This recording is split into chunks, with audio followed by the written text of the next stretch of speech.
दिवस के अवसर पर ग्लोबल ITI के कैंपस में प्रशिक्षण के अंतर्गत कर रहे हैं।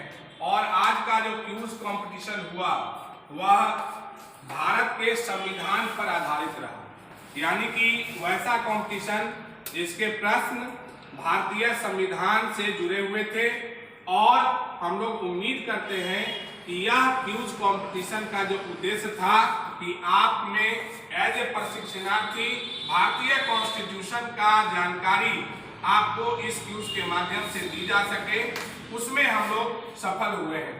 और यह जो आदेश हुआ है प्रशिक्षण संविधान दिवस मनाने के लिए, ये संस्था अपने आदेश पर काम नहीं कर रही है और संस्था अपने मन पे काम नहीं कर रही है, बल्कि भारत सरकार के इस आदेश के पालन करने के लिए कि भारत सरकार जो है आपका DGET NCVT वो उसका आदेश है कि बच्चों में संविधान के प्रति ललक हो, बच्चे संविधान को जाने।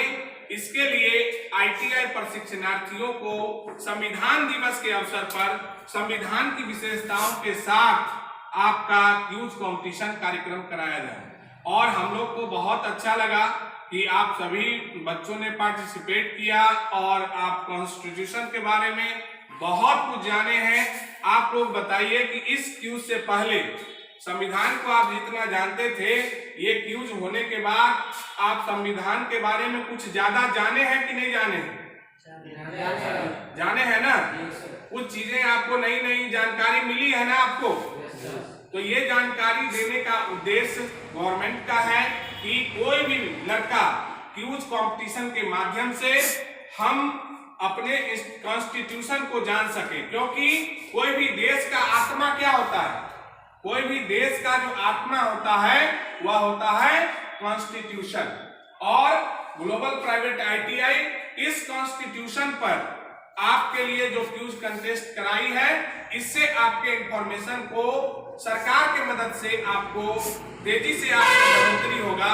और प्रत्येक वर्ष संविधान दिवस के अवसर पर हम लोग क्यूज कंपटीशन का ऑर्गेनाइजेशन को आगे बढ़ाएंगे। क्यूज कंपटीशन के बड़े बड़े पैमाने पर हम लोग करेंगे और कॉन्स्टिट्यूशन के रिगार्डिंग हम इंफॉर्मेशन प्रोवाइड कराएंगे। आज के क्यूज कंपटीशन में जो विनर हुए हैं, उस विनर के लिए एक बार आप जोरदार ताली बजाएंगे। और सेकंड एवं थर्ड विनर के लिए भी आप ताली बजाइए। और थैंक यू सो मच कि आप लोग पार्टिसिपेट किए। और मैं आपको कहना चाहता हूं कि इस घड़ी में संविधान दिवस, आप अगर अपने संविधान को जान गए, अपने राइट्स को जान गए, तो यकीन मानिए कि आपसे पुलिस भी बार्गेनिंग नहीं करेगा। यकीन मानिए कोई भी जाति आवासीय आय प्रमाण पत्र बनाने वाला जो कर्मचारी है, अगर आप संविधान को अच्छे से जानते हैं तो आपको तंग नहीं करेगा।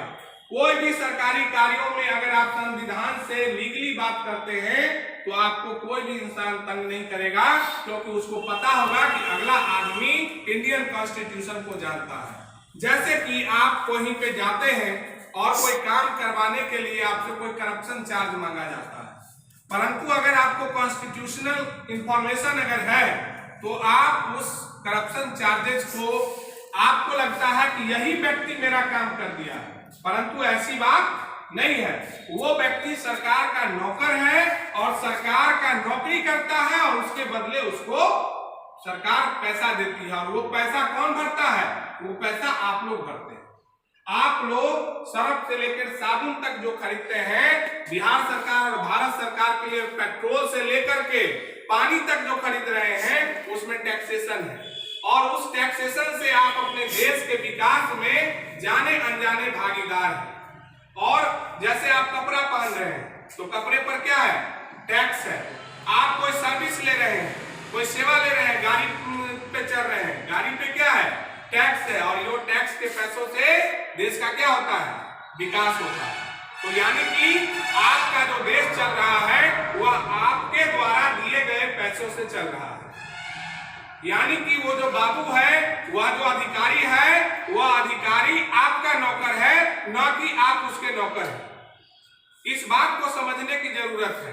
इसीलिए आप जो समझते हैं कि ये आदमी मेरा काम कर दिया तो हम जो है इसको कोई कुछ पैसा दे देते हैं, ये आदमी मेरा मालिक है, नहीं, आप गलत फहमी में हैं। वो आदमी आपका नौकर है, वो आदमी सरकार का नौकर है और जो वो काम करता है उसके बदले सरकार प्रत्येक 30 तारीख को उसको 20, 30, 40, 50 हजार रुपए सैलरी प्रोवाइड करती है और वो सैलरी आपके द्वारा पे होता है, यानी कि भारत के प्रत्येक व्यक्ति के द्वारा वो पेबल होता है। तो इसीलिए आप जो है कहीं भी कोई भी सरकारी अधिकारी से मिलते हैं और कोई भी सरकारी काम उन्हें करते हैं तो आपको अवेयरनेस फैलाना जरूरी है। यहाँ तक कि आप अपने अगल बगल में आपके घर हैं, एक अगर गरीब का मदद करना चाहते हैं तो बिना घूस दिए हुए उसके इंदिरा आवास को अगर आप पास करा देते हैं तो आप सच्चे देशभक्त हैं। ये बाबा साहब अम्बेडकर कहते हैं कि अगर एक गरीब का अधिकार अगर दिला दिया गया तो यह सच्ची देशभक्ति है। आपके अगल बगल में कोई करप्शन हो रहा है, कोई 20, 25 हजार, 50 हजार रुपया ठग रहा है, गरीब आदमी जो है उसको इंदिरा